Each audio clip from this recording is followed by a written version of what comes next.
Pasensya ka na, ngayon lang ako nakauwi. Tinignan ko pa kasi yung sinasabi ni paring Benny na paupahan malapit sa kanila. Tapos nagkwentuhan pa kami saglit. Ano ang masasabi mo? Okay naman, may sariling kontador ng kuryente at tubig. Halos paupahan pala ang buong lugar na yon. Phase 1 yung kina paring Benny. Phase 2 naman yung bahay na tinignan ko. Nasa dulo na nga lang yung bahay. Malayo sa labasan. Magkano naman ang upa? 3,000. Wala nga lang kwarto pero tiles naman kaya malinis tignan. Anong desisyon mo? Okay naman. Halos dikit-dikit nga lang yung mga bahay. Sabi ni paring Benny, iba-iba na nga lang daw mga taong nakatira doon. Pero wala naman daw siya nababalitaan na gulo doon sa lugar. Di kunin na natin, baka maunahan pa tayo ng iba. Marami pa naman naghahanap ngayon ng paupahan. Bukas pupunta ulit ako pagkagaling ko sa trabaho. Minsan nahuhusgahan agad natin ng isang tao base sa kung ano ang kanyang panlabas na itsura at dahil sa sinasabi ng ibang tao. Kilalanin munang mabuti ang taong yon, baka kung sino pang nahusgahan ng masama. Siya pa pala ang bukas palad na magbibigay ng tulong sa atin. Magandang araw, Miss Gwen, at sa inyong mga tagapakinig sa araw na ito. Tawagin niyo na lang ako sa pangalang Nora. Nasa 30 taon na sa kasalukuyan at meron ng sariling pamilya. Tubong Mindoro kami ng asawa ko. Magkaiba lang ng barangay. Ang ibabahagi kong karanasan ay nung bago pa lang kaming ikasal ng mister ko at nag-uumpisa pa lang na bumuo ng pamilya.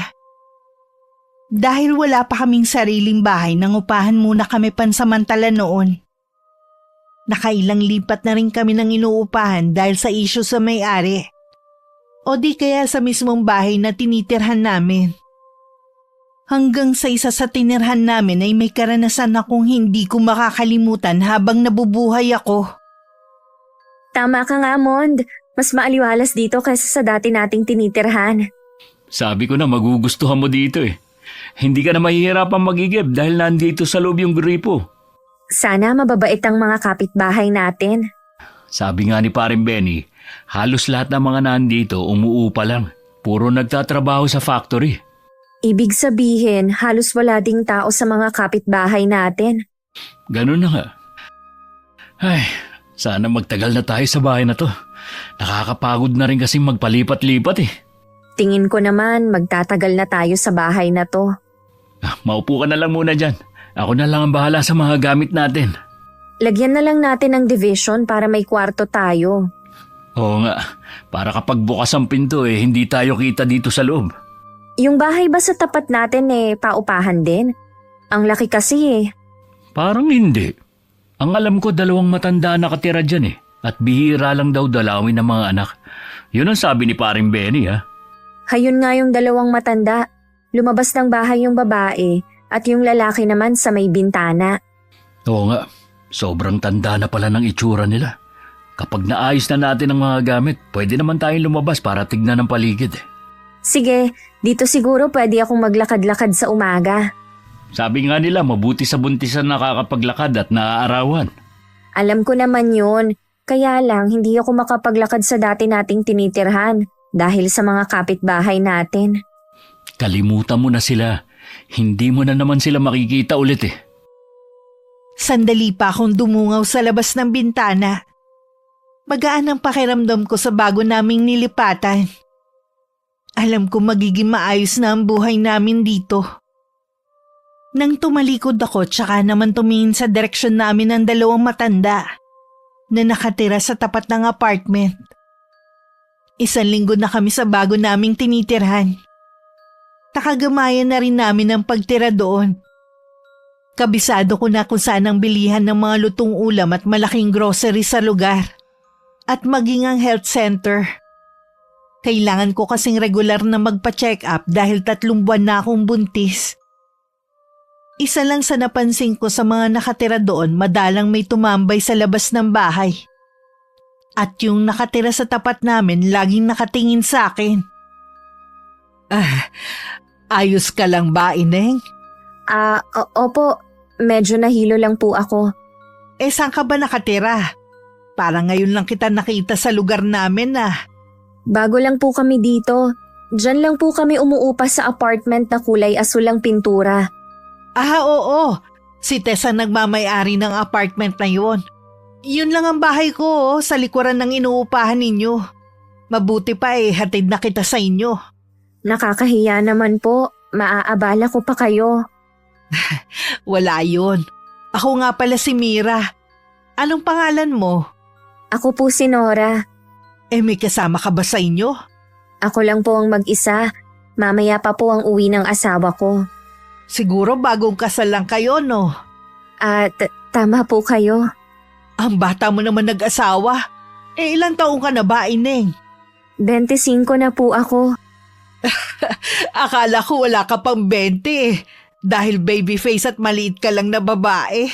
Marami nga po ang nagsasabi na para akong bata. Nandito na pala tayo sa bahay. Tuloy muna kayo. Tsaka na lang siguro. Nandyan lang naman ang bahay ko Sa ibang pagkakataon na lang kita dadalawin ha. Kapag may kailangan ka, itinuro ko naman sa iyo ang bahay ko. Puntahan mo lang ako ha. Sige po, maraming salamat po ulit. Siya nga pala. Kapag mag-isa ka lang magsara ka ng pinto. Huwag mo hahayaan na hindi nakalak. Alam mo naman ang panahon ngayon masyado ng delikado. Tinanaw ko pa ang paglalakad palayo ni Aling Mira hanggang lumiko siya. Akma na sana kung papasok sa bahay nang mapatingin ako sa tapat namin. Naroon na matandang babae. May hawak na walis habang matiim ang pagkakatitig sa akin. Matipid akong umitay at saka pumasok na sa loob. Gaya ng bilid ni Aling Mira, naglak ako ng pinto. Mabuti naman may nakilala ka na agad sa mga taga rito. Mukhang mabait si Aling Mira. Hindi ko nga lang pala naitanong kung taga rito ba sila o umuupa lang din katulad natin. Di ba sabi naman niya dadalaw siya sa ibang pagkakataon? Di tsaka mo itanong, yung nasa tapat ba natin? Nakipag-usap na sa'yo? Ay, sa tingin ko, hindi pala kaibigan ng dalawang matanda sa tapat natin. Ilang beses ko na silang binati at nginitian. Hindi naman nila ako pinapansin. Hayaan mo na lang. Baka talagang ganun lang sila. Lalo na matatanda na nga. Napansin ko din, wala masyadong nakatambay sa labas. Kahit nga mga bata, wala akong nakikitang naglalaro Wala rin akong nakikita na dumadaan sa tapat natin. Mukhang naiinip ka na.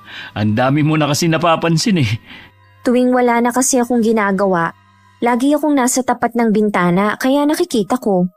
Naisip ko nga, baka sadyang iniiwasan ng mga tao ang kalye na to. Tinatakot mo naman ang sarili mo Hindi naman. Sinasabi ko lang ang mga napapansin ko. Pero mas gusto ko na rin dito kaysa sa tinirhan natin. Lahat na yata ng klase ng tao nandun na. Dito rin naman. Iba-iba ang taong nakatira. Mas tahimik lang nga dito at walang pakialam ang mga tao. Sa day off ko, pasyal naman tayo ha? Para mabawasan ang pagkainip mo. Huwag na, gagastos lang tayo. Di ba nga nag-iipon tayo? Hindi naman tayo gagastos na malaki. Tsaka minsan lang naman. O sige na nga. Araw yun ng Sabado. Pagkatapos ng almusal namin, tsaka kami lumakad ni Raymond. Paglabas nga namin ng bahay, nasa labas din ng dalawang matanda sa tapat namin. Nakatingin sila sa amin kaya binati namin sila. Pero gaya ng dati, wala silang sagot. Nag-enjoy naman kami sa pamamasyal ng asawa ko at hindi na namalayan ng oras. Gabi na rin kami nakauwi. Habang sakay ng tricycle, nun ko lang napansin na ang papasok sa kalye namin walang ilaw ang poste. Kaya madilim. Paghinto sa inuupahan namin, tsaka naman nagbukas ng ilaw ang bahay sa tapat namin.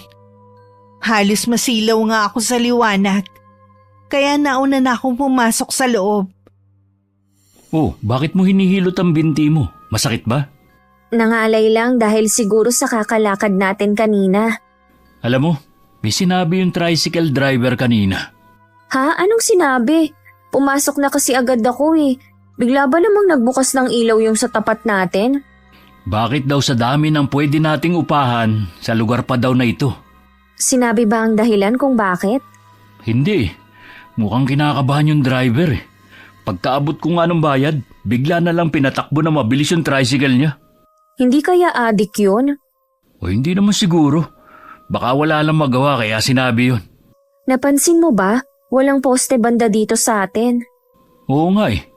Kapag nga nakausap mo ulit ang kumpare mo, magtanong-tanong ka tungkol sa lugar na to.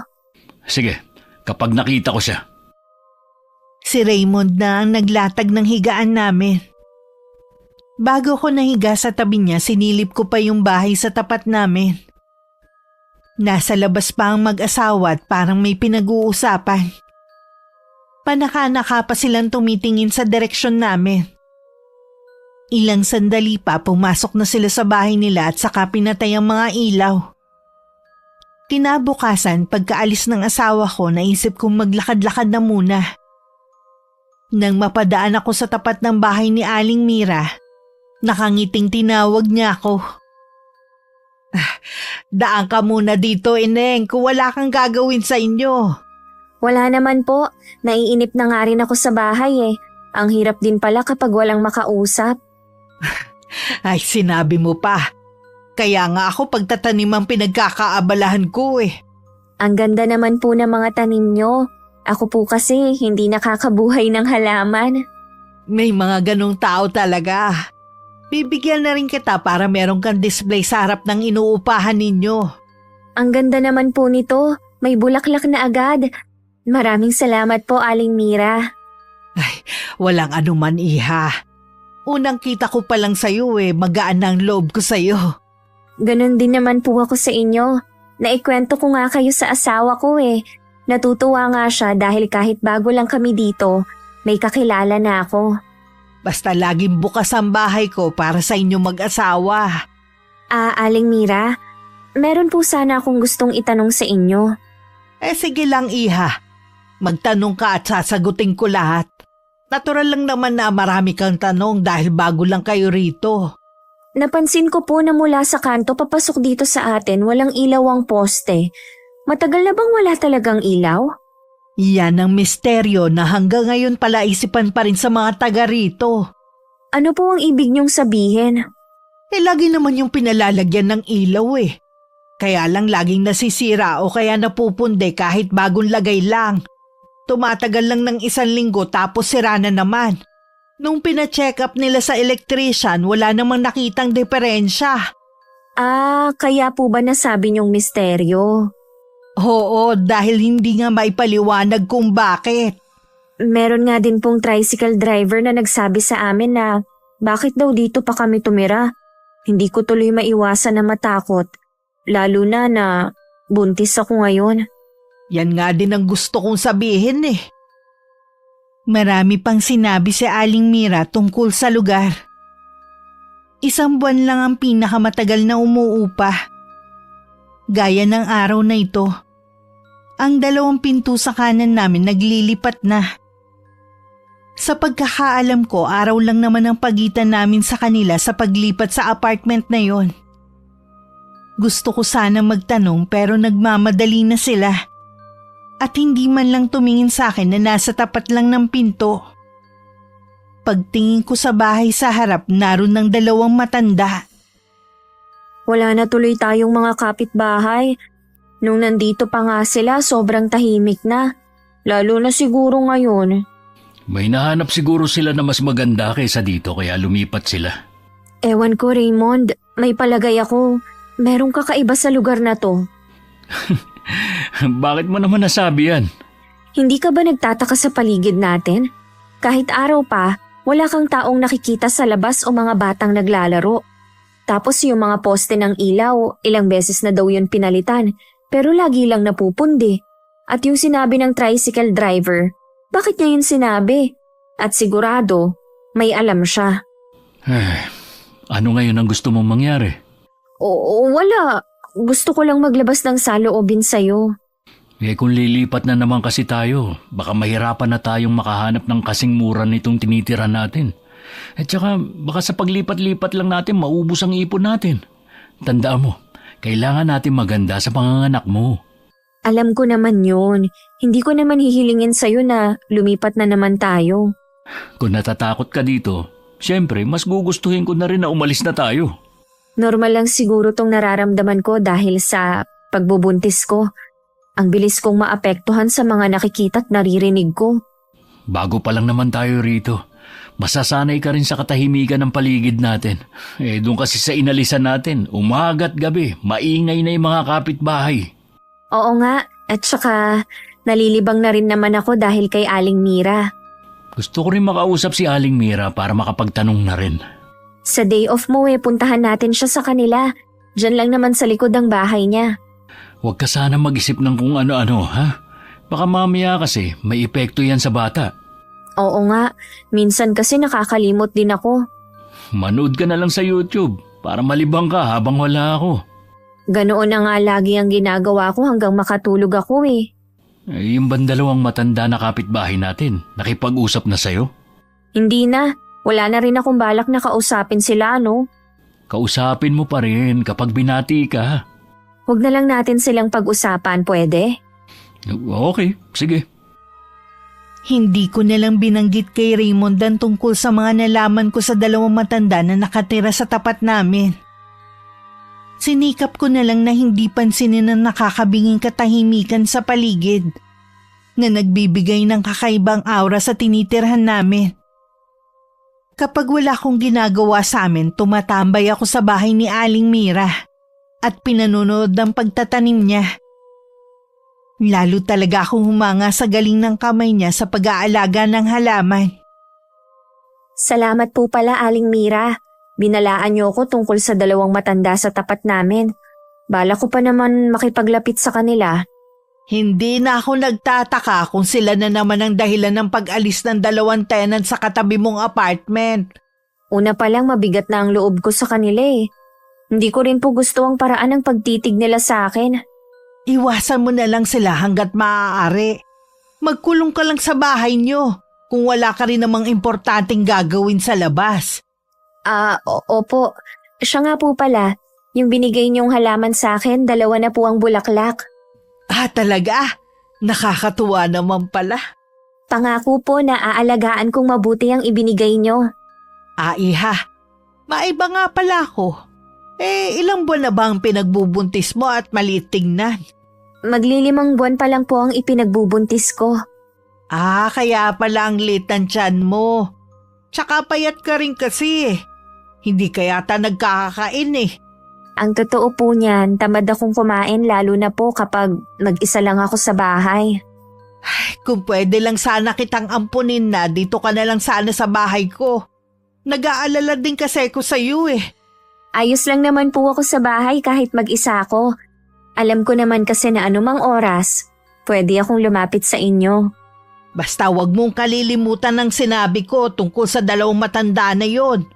At kahit kailan, wag kang maniniwala sa sasabihin nila. Opo, hindi ko naman nakakalimutan ang sinabi ninyo.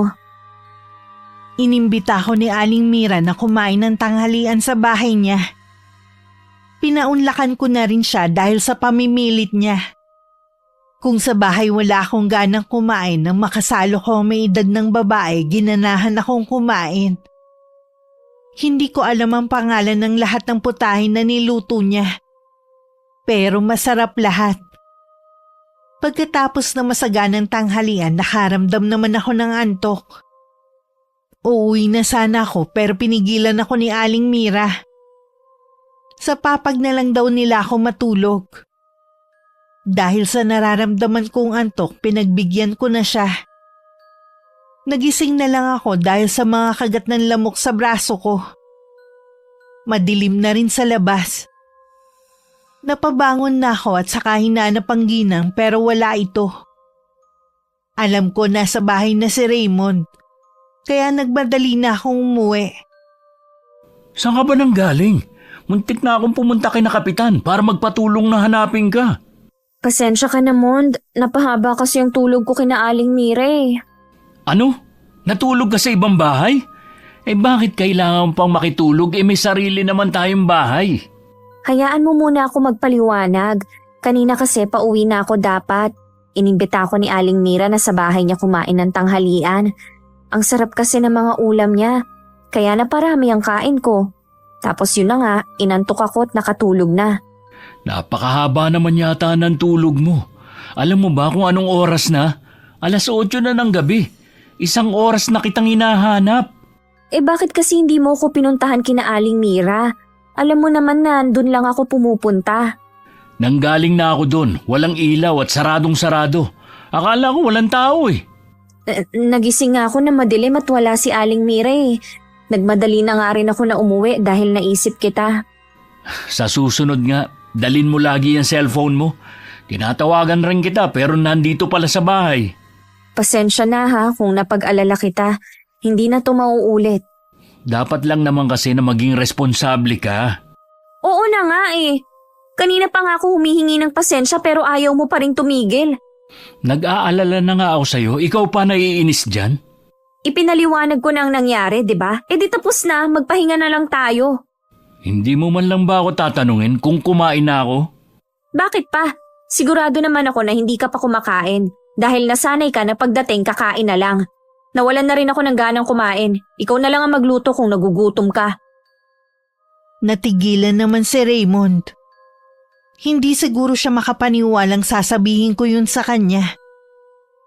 Nang hindi na siya nagsalita, nahiga na ako at nagtalukbong. Nakakapagtaka lang na kahit maghapon na akong natulog, nakakaramdam pa rin ako ng antok. Ilang sandali pa narinig ko ang paglabas ng asawa ko. Siguro bibili na lang siya ng pagkain sa labas. Meron namang mabibilhan. Yun nga lang medyo malayo dito sa amin. Kinabukasan, hindi ko na nagisnan si Raymond. Inakala kong pumasok siya sa trabaho. Nang maalala ko na day off nga pala niya. Magandang araw po. Bumili rin po pala kayo ng pandesal. Iho, ingatan mo ang asawa mo. Baka matulad siya sa ibang babaeng buntis. Ha?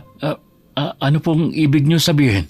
Matagal na namin kayong pinagmamasdan na mag-asawa. Masasabi kong mabubuti kayong tao.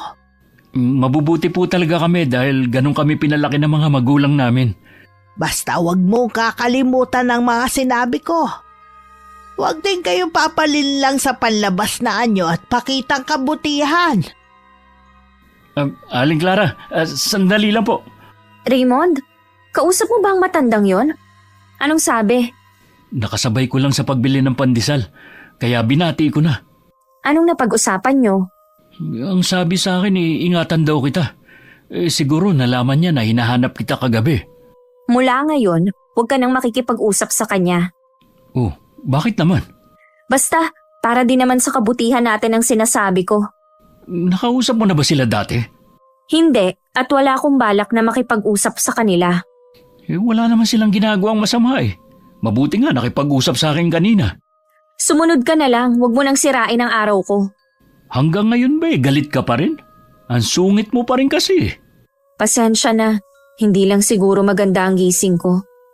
Baka gutom ka na rin. Hindi ka kasi naghapunan eh. Ininit ko na rin pala yung ulam kagabi at nagsaing na ako. Pwede kang mamili kung magpapandesal ka o magkakanin. Nang makapasok kami sa loob ng bahay, tsaka naman sumilip sa may bintana si Aling Clara.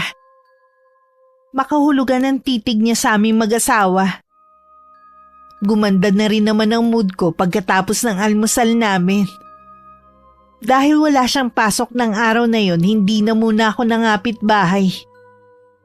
Pagkatapos namin kumain, nag-iya si Raymond na pumunta sa kaibigan nitong si Benny. Hindi pa ako nakakarating sa bahay nito kaya sumama na rin ako. Doon na rin kami nananghalian. Isa lang din pala ang anak ng Mato, ninong nga nun si Raymond. Mabait ang mag-asawa, lalo na si Ira. Masarap siyang kausap at maraming kwento kaya hindi ako nainip sa kanila. Marami din siyang payo sa akin tungkol sa pagbubuntis ko. 10 taon na ang anak nila. Bakit hindi pa rin nila sundan? Mukhang maganda naman ang buhay nilang mag-asawa. Hirap na si Maring Ira na magbuntis ulit. Bago kaya nabuo ang inaanak ko, 3 beses pa munang nakuna ng kumari ko. Dapat pala 4 na ang anak nila. Ganun na nga. Ikaw ba? Ilan ang gusto mong anak? Gusto ko sana 2 para kung sakaling wala na tayo, masasandalan nila ang isa't isa. Tsaka malungkot kapag mag-isa. Alam ko yon dahil wala naman akong mga kapatid. Para sa magiging anak natin, magsusumikap ako para mabigyan sila ng magandang buhay. Gusto ko sana balang araw magkaroon tayo ng sarili nating bahay. Mahirap kasi yung habang buhay tayong mangupahan. Oo naman, kasama yan sa plano ko. Ano ba yan? Ang liwanag naman sa labas. Pumapasok sa bintana natin Binuksan na naman siguro nung 2 matanda yung mga ilaw nila. Para namang nananadya Dapat siguro bumili tayo ng mas makapal na kurtina para hindi pumapasok ang liwanag galing sa ilaw nila. Mabuti pa nga. Kapag nagpa-check up ka, dumaan ka na rin sa palengke. Tama nga talaga ang sabi ni Aling Mira.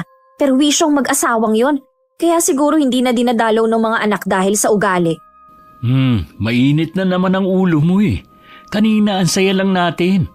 Naglilihi ka pa yata Malaki ang respeto ko sa mga matatanda.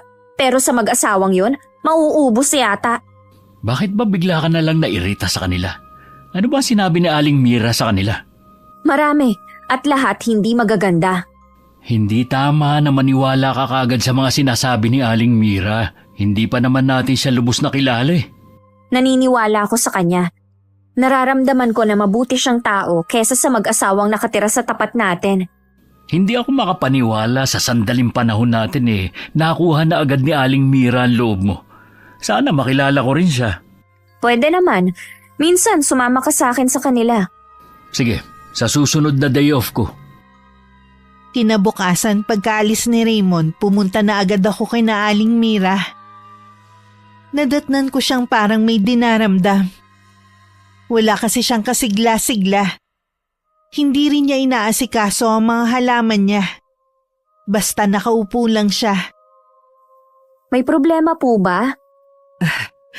Wala naman, iha. Mabuti na padalaw ka sa akin ngayon.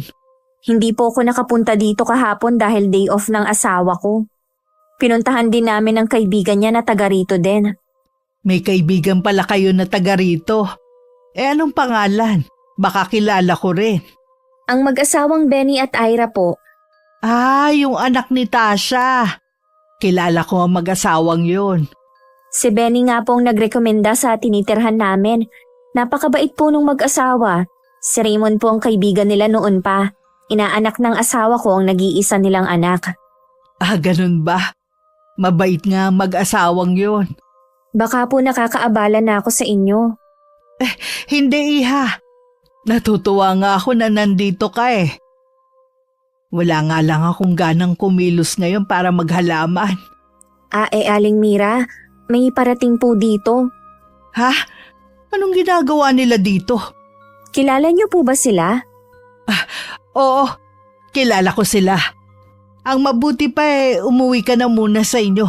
Haharapin ko lang sila. Sige po, uuwi na po muna ako sa amin. Parang mag-asawa ang bagong dating. Nang mapatapat sa kanila, bahagya ko pa silang tiningnan.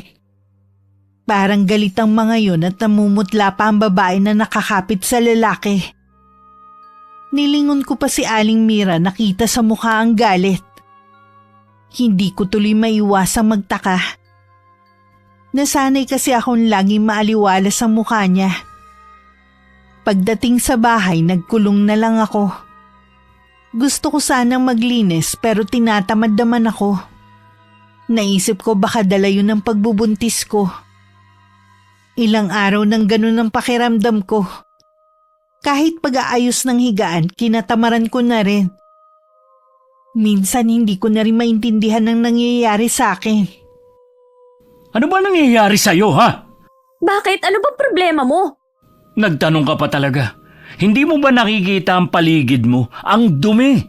Hindi ka naman dating ganyan Kita mo nga na buntis ako. Hindi mo man lang ako maintindihan. Lagi naman kitang iniintindi. Pero sobra na tong ginagawa mo Kung hindi mo matiis ang kalat, edi ikaw na lang maglinis. Alam mo naman na may trabaho ako Gusto ko rin magpahinga pag day off ko. Tapos gusto mong ako pang gumawa dito sa bahay? Para ka kasing babae putak ng putak. Lagi ka nalang galit kapag uuwi. Sino naman kasi hindi magagalit? Tuwing uuwi ako, daratnan kong makalat ang bahay. Nagagawa mo naman maglinis dati. Bakit ngayon hindi na? Tama na nga. Pagod ka na nga pero may gana ka pang magalit. Baka dahil sa'yo malasin ang bahay na to. Pasalamat ka, buntis ka. Dahil kung hindi... Kung hindi, ano? Anong gagawin mo? Sasaktan mo ko, ha? Sige, saktan mo ko! Bahala ka nga! Hoy! Saan ka pupunta? Bumalik ka dito! Napakaduwag mo talaga. Mas gusto mo pang umalis kaysa pag-usapan ng problema natin. Tuwing meron kaming hindi na pagkakasunduan ng asawa ko, si Aling Mira lang ang takbuhan ko. Para ako nagkaroon ng pangalawang ina sa katauhan niya. Pinapakalma naman niya ang kalooban ko at binibigyan ng payo na akala ko para sa kabutihan ko. Pero hindi ko namamalayan na ang mga sinasabi niya nagiging dahilan para mas lalo pa kami mag-away na mag-asawa.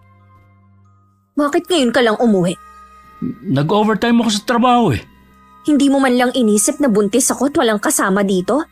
Kesa naman umuwi ako na maaga. Tapos darating ako na makalat ang bahay. Tapos wala pang pagkain akong dadatnan. Nagdadahilan ka lang yata eh. Baka naman may babae ka na sa trabaho mo. Pwede ba, Nora? Pagod ako at gusto ko na magpahinga. Kita mo na? Umiiwas ka. Hindi ako umiiwas. Palibasa kasi maghapong ka lang rito. Hindi mo ramdam ang pagod ko sa maghapong trabaho. Sinusumbatan mo ba ako, ha? Alam mo, nagdadalang tao ako. Paano ako makakapagtrabaho, ha? Hindi ko naman sinabi na magtrabaho ka.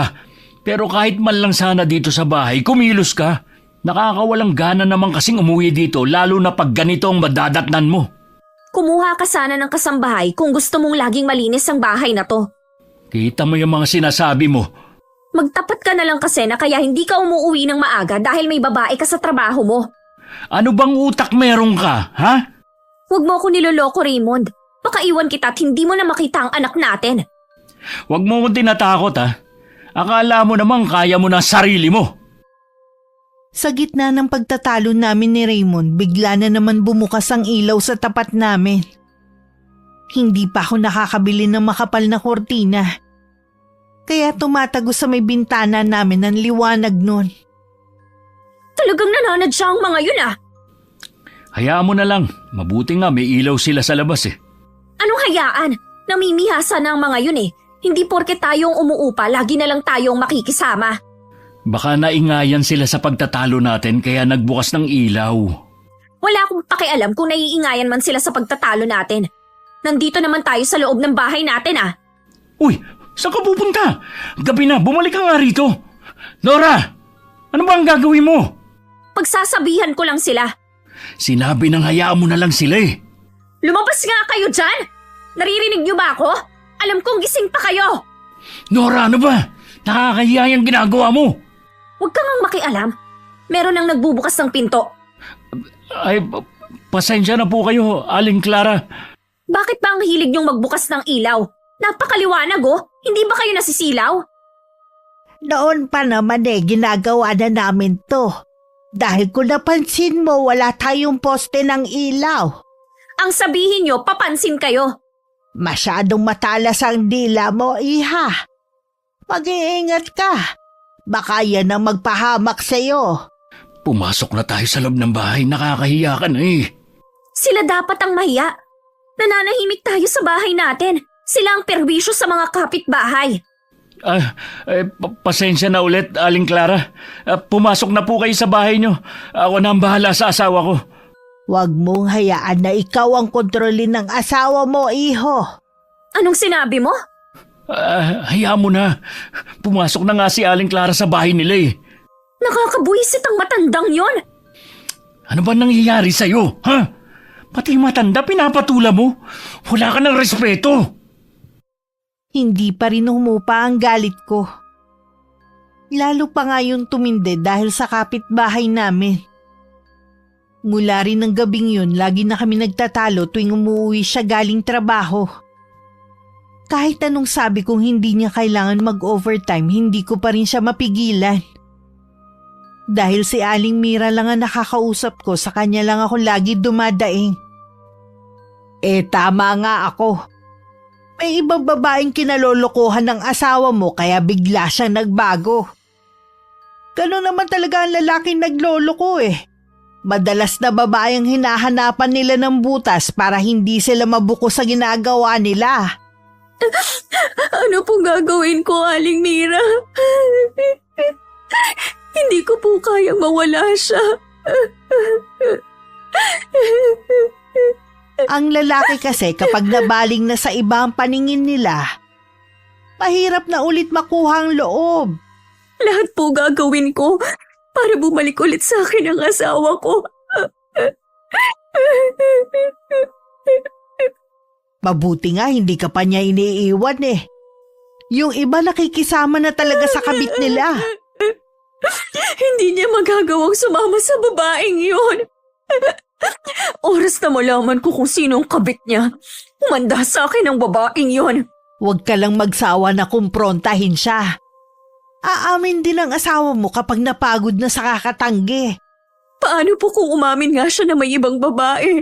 Anong gagawin ko? Eh di ireklamo mo sa barangay na magtanda. Parang nakakahiya naman po yun. Baka sabihin naman nila, problemang mag-asawa ay kailangan ko pa bang isumbong sa kanila?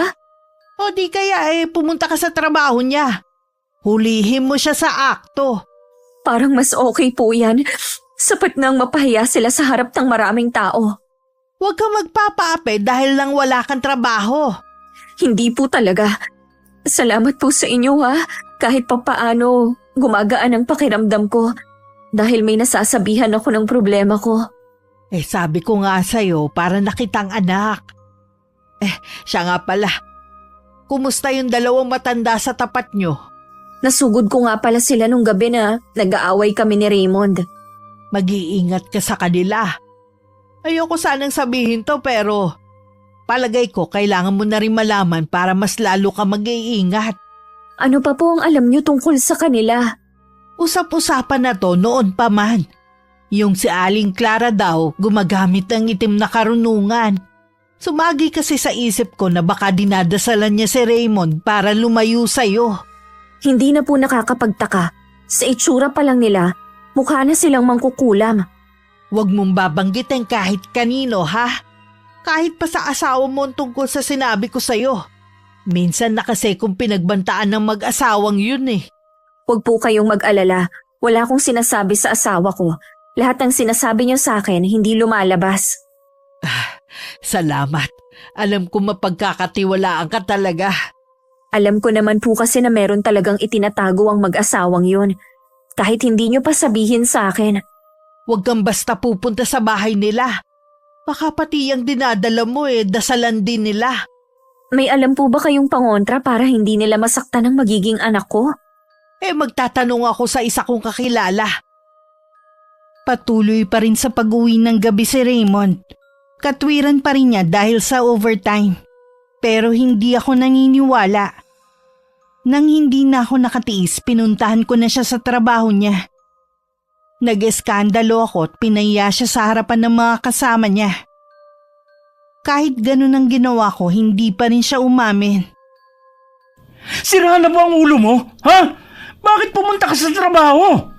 Dahil sa ginagawa mong panloloko, araw-araw akong nalolokas na sa pag-isip. Sinabi ko na sa'yo na wala akong babae. Sinungaling! Hindi ako naniniwala sa'yo. Alam ko na may babae ka. Bakit hindi ka pa kasi umamin?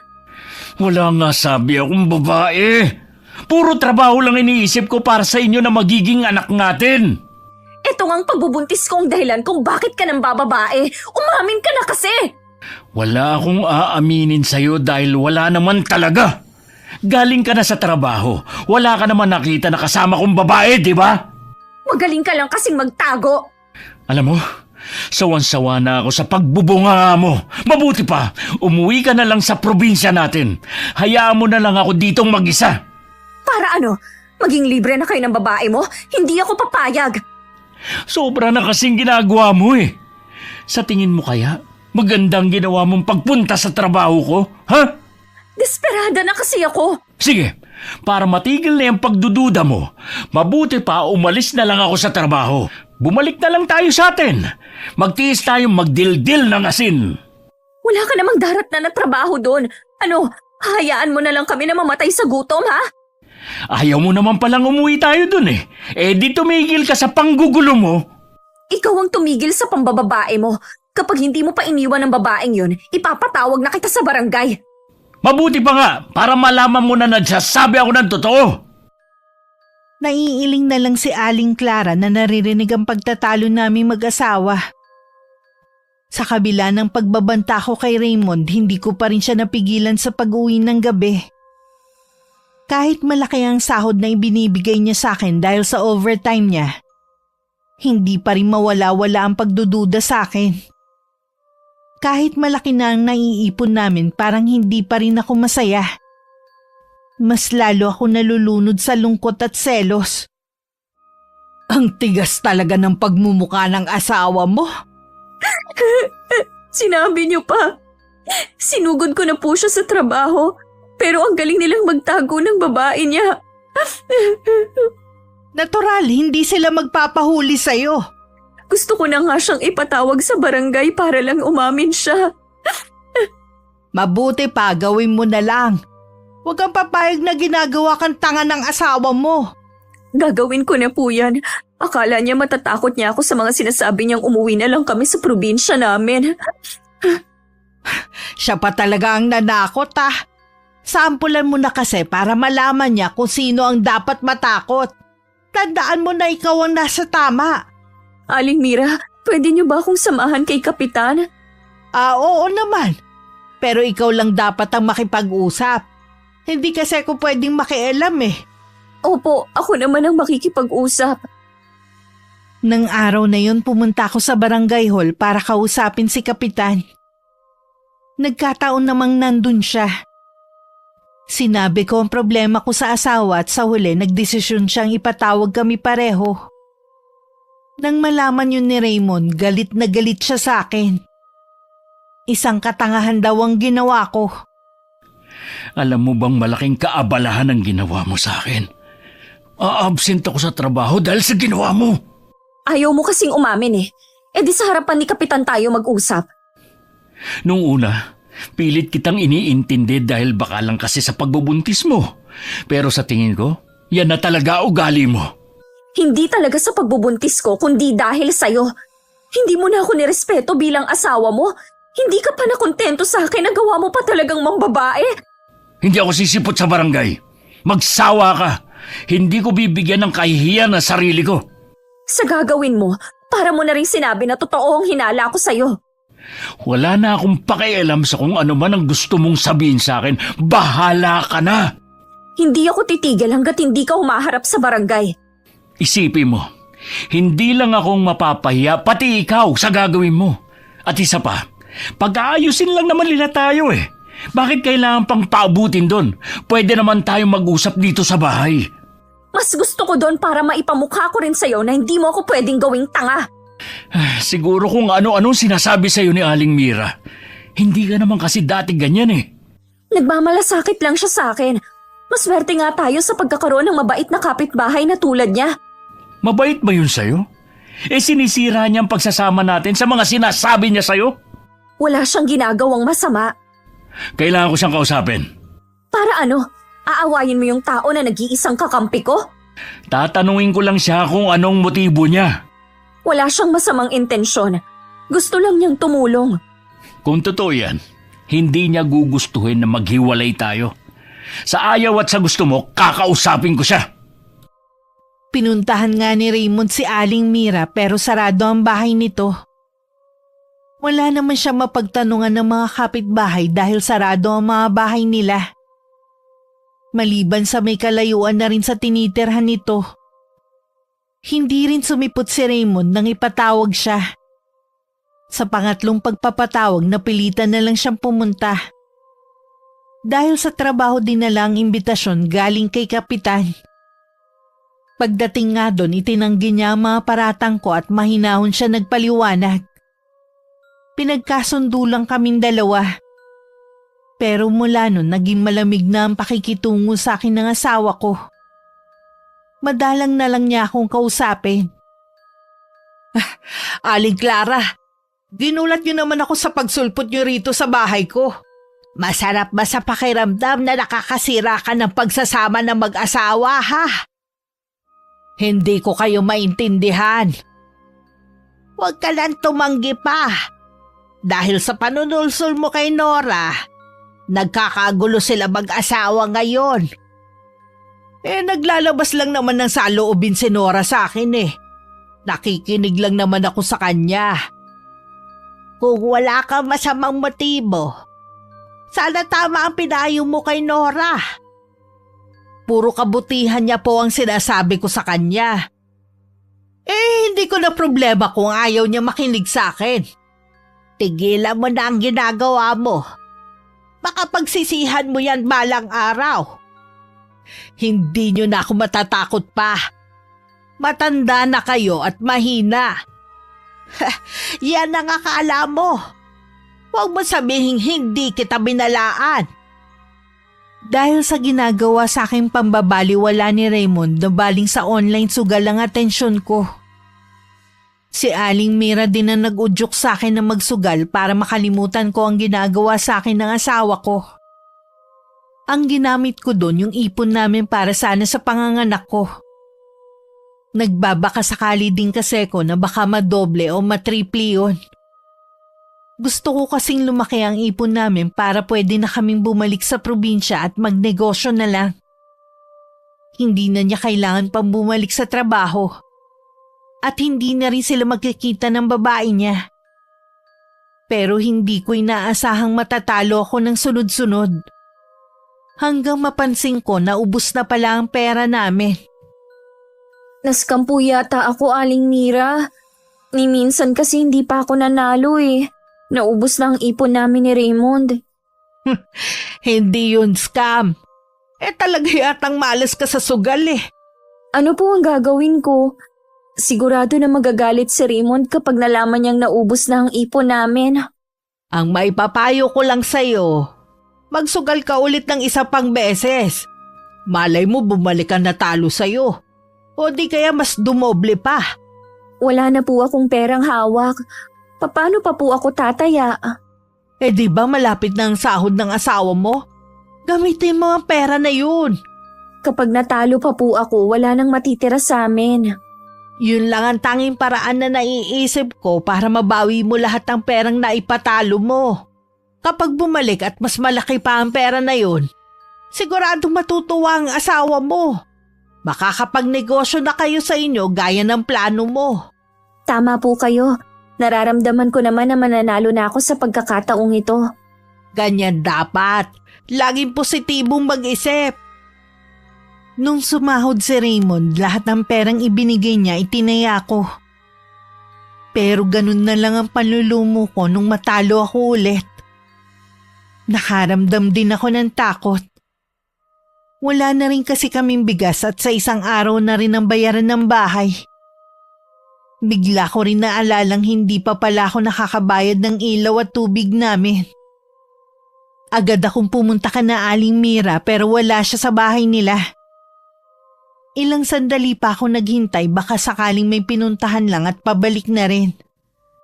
Pero hanggang sa mainip ako at umuwi na lang. Sa mga oras na yun, takot na nangingibabaw sa akin kung paano ko haharapin ang galit ni Raymond. Oh, bakit walang ilaw? Ngayon lang ba nag-brownout? Naputulan tayo kanina. Ha? Paano nangyari yun? Di ba nasa iyo yung pambayad? Nakalimutan ko kasing magbayad eh. Huwag mo sabihin pati tubig nakalimutan mo rin. Oo eh. Pambihira ka naman talaga oh. Alam mo, importante ang mga yun eh. Ako na lang magbabayad bukas. Bigay mo na lang yung pera. Idadaan ko bago ako pumasok sa trabaho. Ano nga palang ulam? Hindi pa ako nakakapagluto. Ha? Bakit hindi ka nagluto? Naubusan na rin ba tayo ng gas? Wala na kasi tayong bigas at wala rin akong perang pambili ng ulam natin. Ha? Ano ka mo? Di ba kabibigay ko lang sa'yo na sahod ko? Naubos agad eh. Wala na rin tayong pambayad ng renta ng bahay. Yung ipon natin? Naubos na rin yun. Paano naubos? Alam mo, nagpapakahirap ako sa trabaho para makapag-ipon para sa panganganak mo. Anong ginawa mo sa pera? Ipinansugal ko. Akala ko kasi mapapalago ko eh. Kailan ka pa natutong magsugal? Saan ka nagsusugal? Sa online, hindi mo kasi ako pinapansin kaya doon nabaling ang atensyon ko. Hindi ko naman alam na malululong ako eh. Kasalanan ko na naman. Puro na lang ako sinisisi mo sa mga mali mong desisyon. Patawarin mo ko. Hindi ko naman sinasadya eh. May babalik pa ba ng paghingi mo ng tawad ang perang pinaghirapan ko? Ha? Hindi ka talaga nag-iisip kahit kailan. Siguro si Aling Mira na naman ang nagsulsul sa'yo na magsugal. Wala ka ba talaga sariling pag-iisip, ha? Anong gagawin natin ngayon? Matutulog ba tayong gutom? Gumagawa naman ako ng paraan. Hihiram sana ako kay Aling Mira kaya lang wala siya sa kanila. Bakit kasi mas ibang tao pang pinaniniwalaan mo kaysa sa akin na asawa mo? Tignan mo tuloy nangyari. Nagkandaletse-letse ang buhay natin. Makakabawi pa naman tayo. Paano tayo agad makakabawi? 2 buwan na lang manganganak ka na. Hindi mo man lang iniisip ang kalagayan mo bago mo pinatalo ang ipon natin sa sugal. Nascam nga ako. Ginusto mo talaga magsugal. Hindi ka na-scam! Natulog kaming walang laman ng tiyan. Nakahiga na ako nang maramdaman ko nagtimpla na lang ng kape si Raymond. Alam kong kumakalamang sikmura niya. Yun nga lang tinitiis niya ang gutom. Kinabukasan hindi ko siya nagisnan. Naglinis na lang ako ng bahay at plano ko rin puntahan si Aling Mira. Kung hanggang mamaya hindi pa ako makakakain baka makasama na sa pinagbubuntis ko. Saktong nakatapos na akong maglinis. Dumating naman si Raymond na may dalang bigas, delata at noodles. Saan ka kumuha ng pinambili mo niyan? Galing ako kay na paring Benny. Sinabi mo ba lahat sa kanila? Oh, dahil magtataka mo ngayon kung bakit kasasahod ko lang wala na agad akong pera. Nakakahiya naman. Baka kung anong isipin nila. Imbis na protektahan mo ko, pinasama mo pa ako sa mga kaibigan mo. Kailangan ko rin na mapagsasabihan dahil parang sasabog na ako. Hindi mo man lang inisip ang kahihiyan natin. Ngayon ka pa nahiya. Samantalang nung pinabarangay mo ko, hindi mo man lang inisip ang kahihiyan ko, ang nararamdaman ko. Alam mo naman ang dahilan ko kung bakit ko yun ginawa. Napatunayan mo ba kung may babae ako? Di ba hindi naman? Magtatrabaho ako para maibalik yung pera natin. Hindi ka na naman nag-iisip. Alam mong buntis ka at malapit na manganak tapos sasabihin mo magtatrabaho ka? Eh anong gusto mong gawin ko? Wala kang gagawin. Mula pa naman noon, hindi ka na nakakatulong sa akin eh. Ang alam mo lang, magreklamo sa mga kapitbahay natin. Inaamin ko naman ang mga pagkakamali ko. Hindi mo kailangang ipamukha sa akin na wala akong silbi. Mula ngayon, hindi ka na hahawak ng pera ko. Ano? Naging asawa mo pa ako kung hindi mo naman sa akin pahahawakin ang pera mo. Wala na akong tiwala sa'yo. Baka kung saan mo padalin. Hindi na nga ako magsusugal ulit. Natuto na ako sa pagkakamali ko. Wala akong nagawa sa desisyon na yun ng asawa ko. Kasalanan ko naman talaga. Alam kong nahihirapan din siya kung saan kukuha ng pera na pambayad ng upa. Sa lahat ng pinagdadaanan ko, si Aling Mira pa rin ang nagiging sandalan ko. Buo pa rin ang tiwala ko sa kanya. Pasensya ka na kung wala akong may tutulong sa'yo, ha? Hindi naman lingid sa'yo na umaasa lang ako sa mga anak ko eh.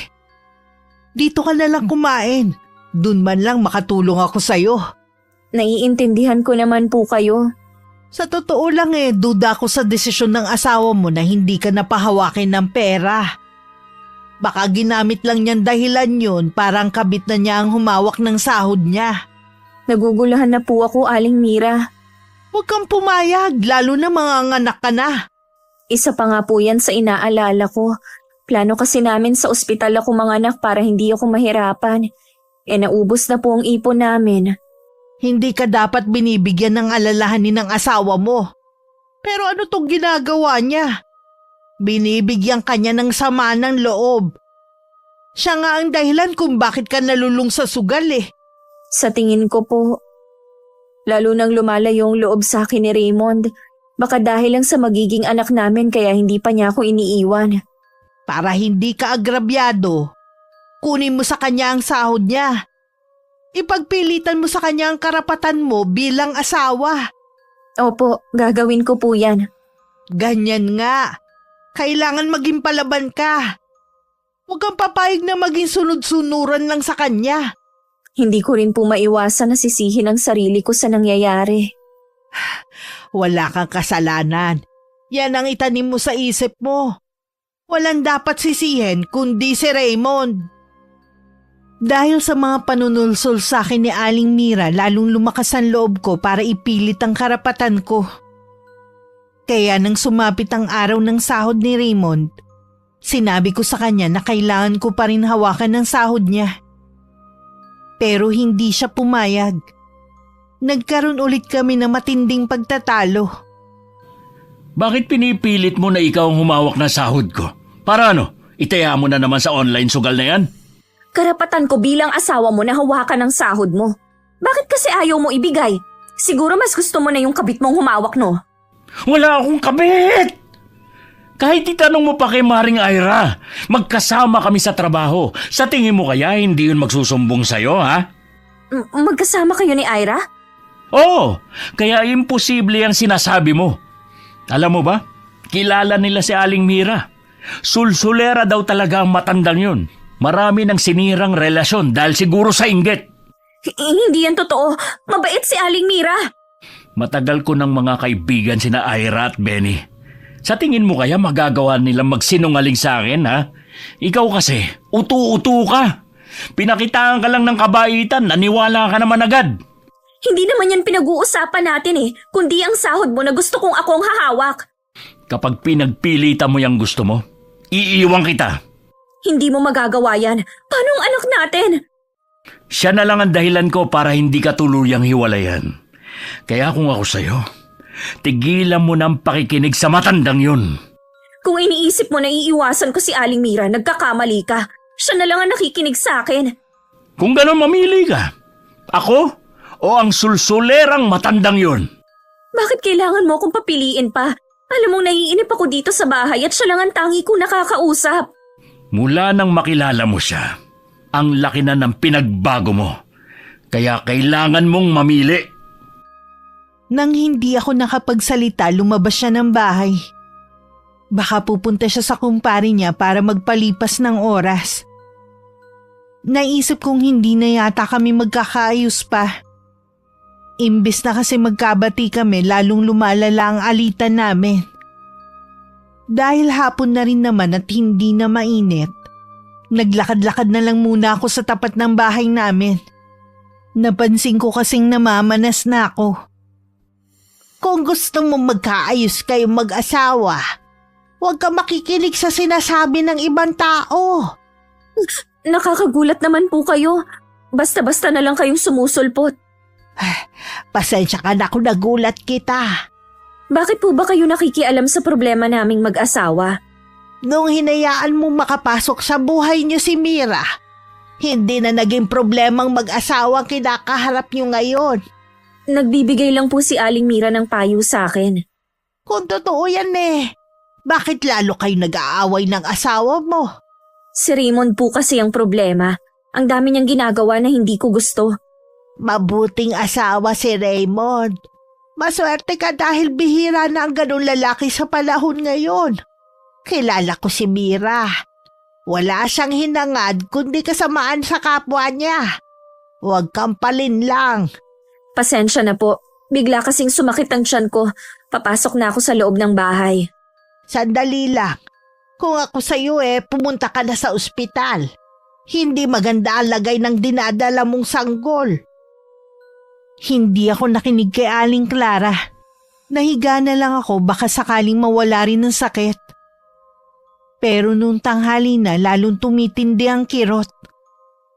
Kaya ko pa namang maglakad kaya pinuntahan ko si Aling Mira para magpasama sa ospital. Nakikita naman niyang nahihirapan na ako pero nagdahilan siya na may importanteng gagawin. Pagkatapos pumasok na siya sa loob ng bahay niya, hindi ako makapaniwalang basta na lang niya ako iiwan. Wala akong nagawa kundi umuwi na lang. Malapit na ako sa bahay nang maramdaman kong dumidilim na ang paningin ko. Buti na lang may mga kamay na umalalay sa akin. Butil-butil na rin kasi ang pawis ko noon. Akala ko iuwi niya ako sa bahay. Nagulat na lang ako na pinasakay ako sa tricycle at inihatid sa ospital. Salamat sa Diyos, gising ka na. Si Aling Clara, siya na ang nagdala sa akin dito. Umuwi na siya kanina nang masigurong maayos na ang lagay mo. Raymond, ang anak natin. Nasa loob pa lang siya ng sinapupunan mo. Wala na siyang buhay. Patawarin mo ko. Hindi ko naingatan ang baby natin. Kasalanan ko lahat.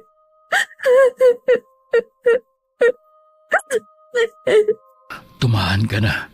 Makakasama sa iyo ang pag-iyak. Hindi ka ba nagagalit sa akin? Walang dahilan para magalit ako sa iyo. Tama ka nga sa sinabi mo kay Aling Mira. Hindi man lang niya ako tinulungan kanina. Para bang iniiwasan niya ako? Parang alam na ni Aling Clara ang mangyayari. Kaya nagbabala na siya na ingatan kita. Hindi ko lang kasi sineryoso ang sinabi niya. Malaki ang utang na loob ko kay Aling Clara. Sa kabila ng mga nagawa kong kasalanan sa kanya, siya pa talagang nagmalasakit sa akin. May pagkakataon ka pa naman para bumawi sa kanya. Maging mabait ka na sa kanilang mag-asawa. Oo, magiging mabait na ako sa kanila.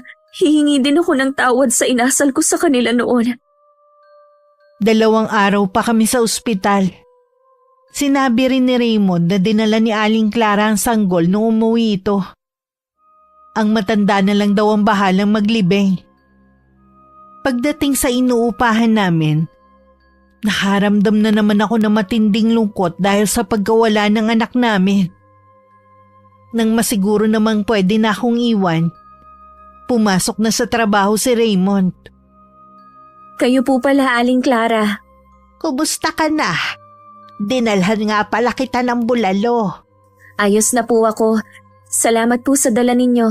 Nag-abala pa talaga kayo. Wala yun, iha. Mainam yan para makahigop ka ng sabaw. Salamat din po pala sa pagdadala ninyo sa akin sa ospital. Hindi ko po sukat akalain na kayo pa ang tutulong sa akin. Papunta ka pa lang kay Mira, sinundan na kita. Alam ko naman kasing hindi ka niya tutulungan eh. Oo nga po. Hindi nga po ako makapaniwala. Kahit nakikita na niyang nahihirapan na ako, pinagsarhan pa rin niya ako ng pinto. Ingatan mo ang sarili mo, ha? Mas matindi pa sa panganganak ang nangyari sa'yo. Baka mabinat ka. Opo, tatandaan ko po ang sinabi ninyo. Huwag ka na ulit papalin lang kay Mira.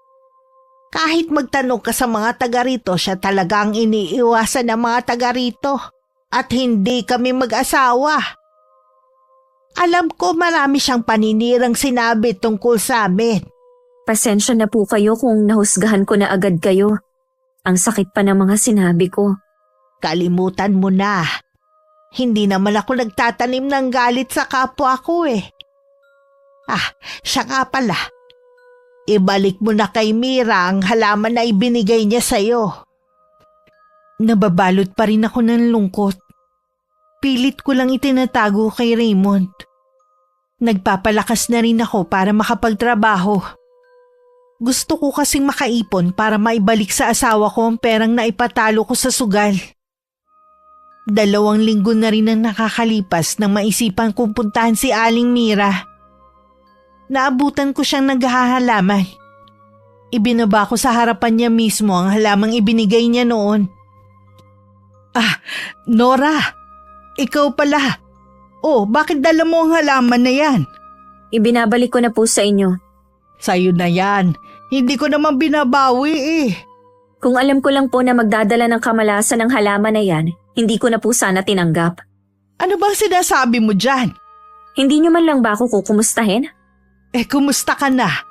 Mukhang maayos na naman ang lagay mo ngayon ah. Salamat kay Aling Clara na hindi nagdalawang isip na tulungan ako at dalhin sa ospital. Alam ko nagtatampo ka sa akin dahil hindi kita tinulungan noon. Sana naman maintindihan mo ko. Masama din kasi ang pakiramdam ko ng araw na yun eh. Kilala ko na po kayo. Inalam ko na sa mga taga rito ang tunay niyong ugali. Kahit na wala ang anak namin ni Raymond, salamat na rin at nakilala ko na kung anong tunay niyong kulay. Nagkakamali ka. Hindi mo pa ako lubusang kilala. Hindi niyo na po ako mapapaniwala sa pagkukunwari niyong kabaitan. Tandaan mo, Nora. Ilang beses din kitang pinatuloy sa bahay ko at pinaghandaan ng makakain. Sana tumanaw ka rin ng utang na loob. Muntik niyo na rin sirain ang pagsasama naming mag-asawa. Hindi ko nakasalanan kung madali kang mapaniwala sa mga sinasabi ko. Nagpapasalamat na rin po ako sa inyo dahil hindi nakakainip ang pagtira namin dito sa lugar na to. Siguro aalis na rin kayo gaya ng iba. Wala po kaming balak na umalis ng asawa ko, gaya ng mga ginawa niyo ng masama. Bukas pa rin naman ang bahay ko kung gusto mong bumalik at makipagkwentuhan. Huwag na po kayong umasa. Nawala ng mabait na aura nito. O baka ako lang ang nakakakita dahil yun ang gusto niyang paniwalaan ko. Bigla ko tuloy naalala ang mag-asawa noon. Naisip ko baka isa rin sa muntikan ng masira ng babae. Nang sumunod na araw, naging tahimik naman ang buhay namin ni Raymond. Hindi naman pala nakakainip sa loob ng bahay kaya hindi ko kailangan mangapit bahay pa. Hiring ba sa inyo? Gusto mo na bang magtrabaho? Oo sana, gusto ko rin kasing makatulong sa'yo para mas mabilis tayong makaipon. Baka kasi hindi mo kayanin. Maghintay ka pa kahit ilang buwan. Hindi mo kailangang magmadali. Nahihiya kasi ako sa'yo. Alam ko baon ka sa utang dahil sa akin. Obligasyon ko naman yon bilang asawa mo. Kahit na, ang dami kong kahihiyan na ibinigay sa'yo. Pinaghinalaan pa kitang may babae. Nasaktan ako sa mga ginawa mo. Pero mahal kita. Kaya matagal na kitang pinatawad. Pangako, hindi na mawawala ang tiwala ko sa'yo. Mabuti naman. At natauhan ka na. Habang naghihintay ako kung kailan ako papayagan ni Raymond na magtrabaho, sinubukan ko rin makipaglapit kay Aling Clara. Mas lalo ko napatunayan na hindi totoo ang mga paninira ni Aling Mira sa mag-asawa. Nakapasok din ako sa bahay nila. Simple lang ang ayos at kumpleto sa gamit. Napag-alaman ko rin na nasa malayo ang mga anak nila. Madalas sa Pasko lang sila dinadalaw. Namimiss ko nga rin sila at ang mga apo namin. Bakit hindi po sila dito tumira? Ang gusto kasi nila iwan na namin ang bahay na to. At sa isa naming anak na nag-aalok na doon na kami tumira. Yun naman po pala, mas masarap pa rin po kapag sama-sama ang isang pamilya. Ang totoo niyan, pumayag na kami ni Pancho. Kaya lang nag-aalangan akong umalis. Bakit naman po? Kapag umalis kami, wala nang poprotekta sa inyo. Ano pong ibig niyong sabihin? Nasisiguro kong gaganti sa inyo si Mira. Kilala ko siya. Maitim ang budhi ng taong yun. Ni katiting yata nakabutihan, wala ang babaeng yun Kaya po ba nakakaalis sa mga tenant dito dahil sa inyo? Pinoprotektahan niyo din sila. Oo, iha. Pagkatapos nila mailigtas sa kapahabakan, mas pinipili na lang nila lumayo dahil sa payo ko. Dapat po siguro umalis na lang din kami ni Raymond sa lugar na to. Hindi ka basta makakalayo, iha. Nararamdaman ko may dasal na siya sa'yo nung pang nagbubuntis ka. May alam po ba si Aling Mira sa itim na karunungan? Oo, iha. Namana niya yun sa kanyang namayapang ina na ako naman na nagturo. Kilala niyo po pala ang nanay niya? Itinuring kong parang nakababatang kapatid ng kanyang ina. Hindi ko lang inaasahan na sa masamang paraan niya gagamitin ang kaalaman na ipinagkaloob ko sa kanya. At gayon din si Mira. Hindi na po kaya magbabago si Aling Mira? Hindi na, iha. Kailangan ko na siyang harapin. Kahit sa kanya lang maubos ang lakas ko. Ano po ba ang pwede kong maitulong sa inyo? Ipagdasal mo na sana matapos na ang kasamaan ni Mira. Hindi ko maiwasan makaramdam ng lungkot at pag-aalala para kay Aling Clara. Hindi na bago sa amin ni Raymond ang tungkol sa mga taong may kaalaman sa karunungang itim. Ang ilan nga sa kanila ginagamit talaga para manira at pumatay ng tao, kapalit ng pera. May ilan na mas piniling manatiling lihim ang kaalaman para hindi sila katakutan ng mga tao. Hindi ko akalaing mararanasan ko dito sa lugar na to ang ganitong kababalaghan, na para sa ilan mahirap paniwalaan. Sinabi ko naman kay Raymond ang bumabagabag sa akin. Ang desisyon na naiisip niya, lisanin namin ang lugar na yun. Hindi pa daw ako pwedeng umalis, sabi ni Aling Clara. Nararamdaman daw niya na may orasyon sa akin si Aling Mira. Napakasama niya.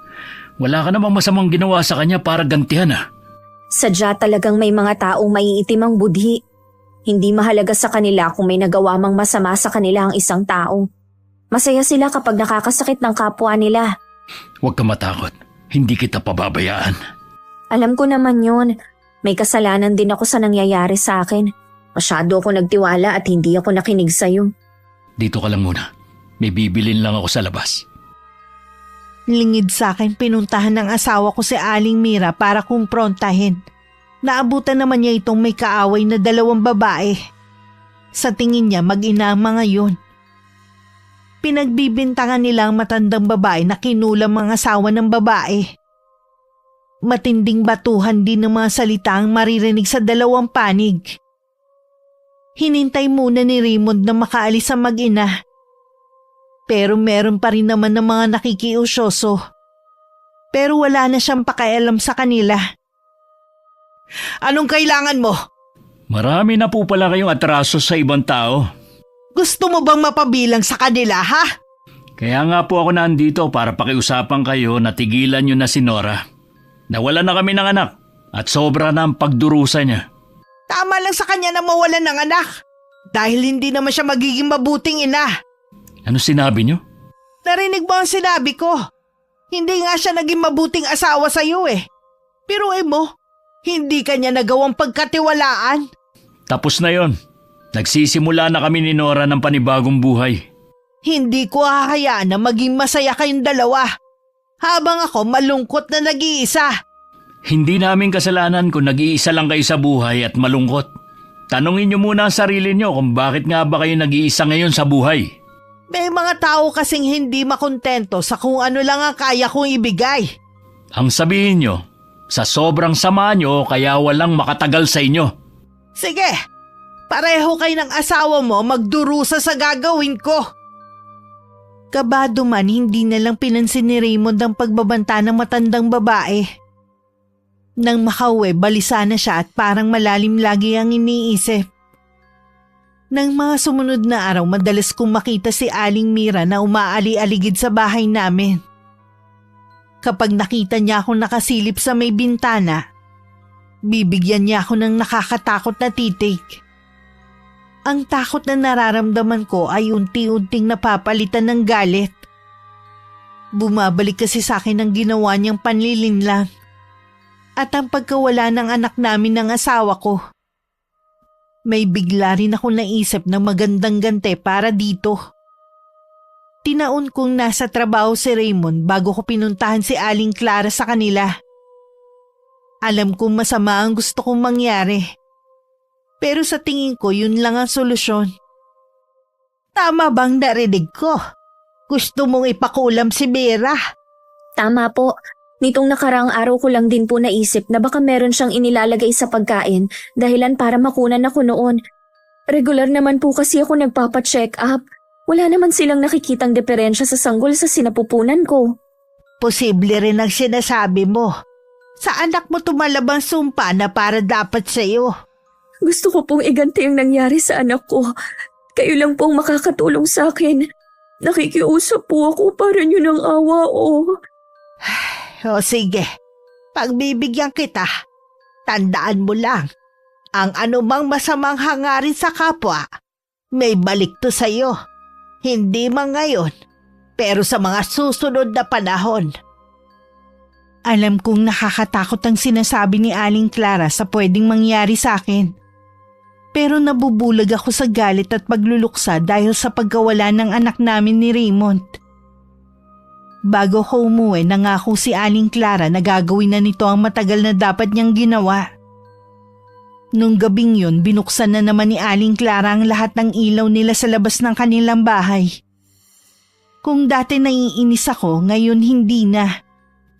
Tumatambay pa nga ako sa labas para tingnan lang ang mga ilaw. Mabuti nagbukas sila ulit ng ilaw. Ang dilim naman talaga sa parting to eh. Oo nga, tsaka baka sa susunod na mga araw hindi na magbubukas ng ilaw ang mag-asawa. Ibinebenta na kasi ang bahay na yan at sa anak na nila sila titira. Malulungkot ako kapag umalis na sila. Sa edad din kasi nilang yon. Tama lang nakasama na nila ang mga anak nila. Lalo na si Ma'am Pancho na mahigit 80 na. Konting panahon na lang ang natitira sa kanila. Bakit kasi ngayon lang tayo naging malapit sa kanila? Sana noon pa. Siguro ayaw din nila maging malapit sa atin. Kaya parang hindi nila tayo pinapansin noon. Alam kasi nila, naaalis na rin sila sa bahay na yan. Mas naiintindihan ko na sila ngayon. Siya nga pala. Nakausap ko kanina si Ira. Baka daw gusto mong magtrabaho sa garment. Mas madali daw ang trabaho dun. Oo ba? Kapag nandito kasi ako sa bahay, lalo lang ako nag-iisip. Malapit lang yun sa pinapasukan ko. Pwede kitang ihatid muna bago tumuloy sa trabaho. Pakisabi kay Ira, salamat ka mo Personal mo na lang siyang pasalamatan kapag nagkita kayo. Nag-aalala din kasi siya sa'yo eh. Baka daw matulad ka sa kanya noon. Ano bang nangyari sa kanya? Nung ilang beses kasi siyang nakunan, nagkaroon siya ng depression dahil lagi lang siyang nasa bahay. Pagkatapos ng gawain bahay, lagi na lang siya nag-iisip. Hindi pala maganda yun. Kaya nga nagtanong-tanong siya sa mga kakilala kung saan hiring na magaan lang ang trabaho. Ang bait nilang mag-asawa. Maswerte ka sa pagkakaroon ng mga kaibigan na tulad nila. Kaibigan mo na rin sila. Parang kapatid na ang turingan namin. Kaya ganon din sila sa'yo. Nang mga oras na yon, habang nag-uusap kami ni Raymond, nagsasagawa na pala ng orasyon si Aling Clara. Hawak ang itim na libreta niya. Makailang ulit niyang binigkas ang mga salitang nakasulat sa pahina ng libro na hawak niya. Ang huling kandilang itim na nasa harapan niya, sinindihan na niya. Imbis na itim din ang mga patak nito, kasing tingkad yun ng kulay ng dugo. Sa bahay ni Aling Mira, hindi naman siya mapakali. Kanina pa siya pinagpapawisan ng malamig. Halos mabasa na nga ang suot niyang damit. Hindi rin siya makalabas ng bahay dahil tuwing tatangkain niya, merong lumilitaw na apoy sa harapan niya. Sumpain ka, Aling Clara! Alam kong ikaw may kagagawan nito. Masyado kitang minaliit. Malakas ka nga talaga gaya ng sinasabi ni Inay noon. Pero hindi ako papayag na ganun mo lang ako kadaling matatalo. Gagantihan kita. Kinuha rin niya ang kahon kung saan nakalagay ang mga ginagamit niya sa pangungulam. Inihanda niya yun kahit nanginginig na ang mga kamay niya. Nang handa ng lahat, kinuha din niya ang maliit na libro na bigay sa kanya noon ng ina. Lagot ka sa aking matanda ka. Dapat kasi nun ka pa namatay. Pagkatapos ko sa'yo, isusunod ko naman si Nora at ang asawa niya.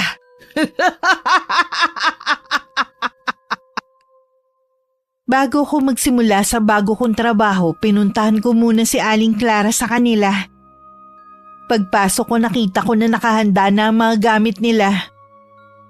Nakaramdam naman ako ng lungkot. Dahil alam ko anumang oras aalis na silang mag-asawa. Aalis na po ba kayo? Bukas susunduin na kami ng anak kong lalaki. Sa bahay niya kami tutuloy. Bukas na rin po magsisimula ang trabaho ko. Hindi na pala tayo magkikita. Anumang oras pwede kayong pumunta sa bahay na lilipatan namin. Ibibigay ko sa iyo ang address mamaya. Mag-iingat po kayo lagi ni Mang Pancho. Sa sandaling panahon na nakilala ko kayo, napatunayan ko po kung gaano kayo kabuti. Mag-iingat rin kayo ni Raymond ha. Magtiwala ka lang sa asawa mo. Ikaw lang ang babaeng mamahalin niya habang buhay, gaya ni Pancho. Opo, hindi na po ako magdududa sa kanya dahil lang sa sulsol ng ibang tao. Huwag niyo na rin alalahanin si Mira. Hindi na niya kayo magugulo pa kahit kailan. Siya nga pala. Isuot mo tong kwintas na to. Protection yan laban sa mga iba't ibang elemento. Sa mga taong may inggit at pinagbabalakan ka ng masama. Makakatulong yan lalo na mag-uumpisa ka na sa trabaho mo. Iba-ibang tao makikilala mo doon. Maraming salamat po sa inyo, Aling Clara. Nagumpisa na akong magtrabaho noon nang makatanggap si Raymond ng masamang balita tungkol kay Aling Mira. Natagpuan daw ang wala ng buhay na katawan nito sa likod ng bahay niya.